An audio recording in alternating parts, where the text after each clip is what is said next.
Thank you very much, Excellencies. The two ministers will read statements, after which we will take questions.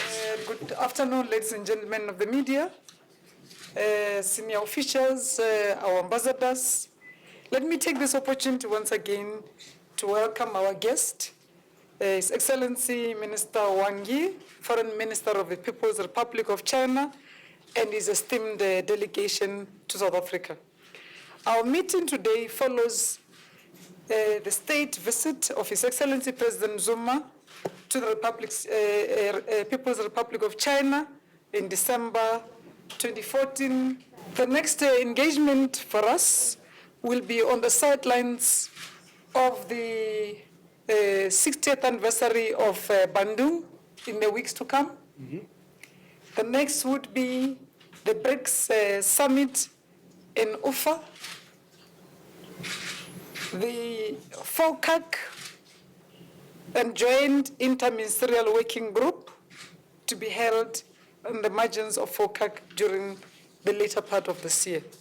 We are happy to welcome you, Honorable Minister, as much as it is not your first visit to South Africa, but that this is your first official visit as the Foreign Minister of the People's Republic of China to further enhance this very, very historic and functioning relationship based on mutual trust, win-win cooperation and collaboration, both at the political, economic and socio-economic level, but also on regional and international issues, in particular in support of peace and security and development on the continent of Africa. Our bilateral relations are facilitated and guided broadly through the following mechanisms: the Beijing Declaration establishing the Comprehensive Strategic Partnership, the Binational Commission, and the Joint Interministerial Working Group on Cooperation, and the Strategic Dialogue Mechanism. Your visit here, Honorable Minister, gives us an opportunity, and indeed it gave us an opportunity to reflect on the 5 to 10 year strategic framework on cooperation signed by our leaders in 2014, which serves as an overall implementation plan with respect to all existing agreements and frameworks.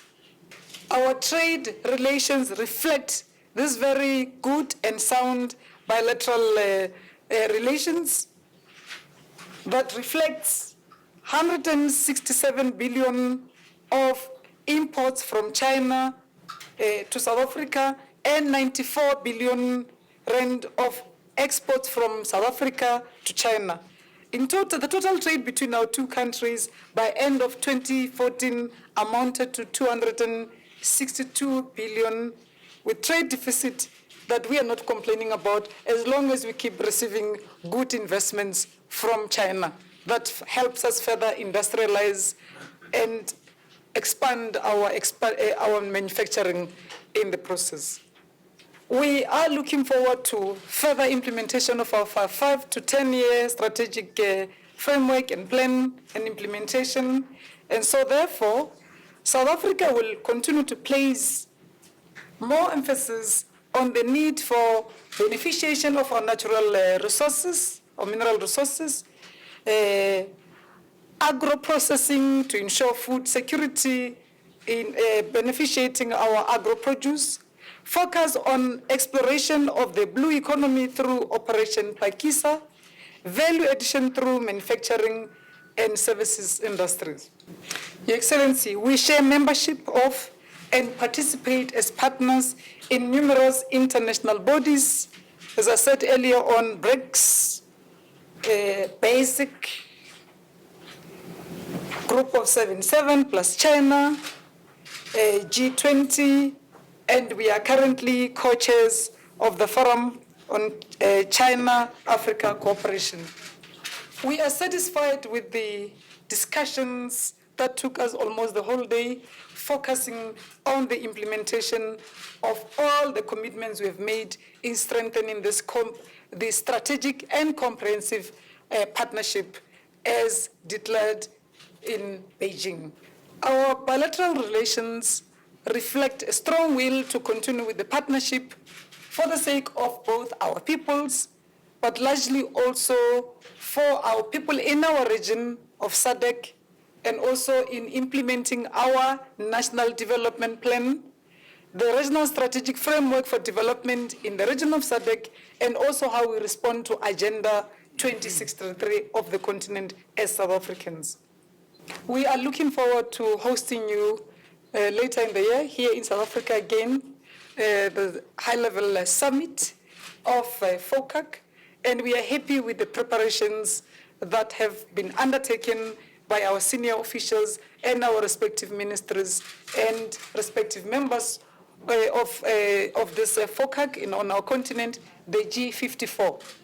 Our meeting today also gave us an opportunity to reflect on convergence of views between our two selves as we engage with multilateral issues at the multilateral level, be it at BASIC and all other multilateral forums, and also gave us an opportunity to reflect on the 70th anniversary of the UN, in particular the post-2015 global agenda, but also to look at what are we taking through BASIC to the meeting of the UNFCCC in Paris later in the year. You find us on the conclusion of mechanisms, our own internal mechanisms on the South Africa state of readiness in hosting the BRICS New Development Bank Regional Center. This meeting gave us an opportunity once again to reiterate the importance of regular exchange of views wherever the need for us to do so comes possible, and also to continue coordination wherever possible in the regional, multilateral, and global affairs. We've also reiterated the importance of making sure that this relationship doesn't just remain at political level, at government level, but that it goes down to people at all spheres of our lives for continuity and prosperity of our partnership. Your Excellency, you arrive in South Africa at the time when you've just had a successful launch of the Year of China in South Africa, after a successful Year of South Africa in China. And you are one of the most important guests landing on our shores, just a few days before we turn 21 as a nation. We look forward to 2015 being the year in which we further our relations and deepen our cooperations. Well, cheers to South Africa, China. Cheers, 干杯. Thank you. Over to you.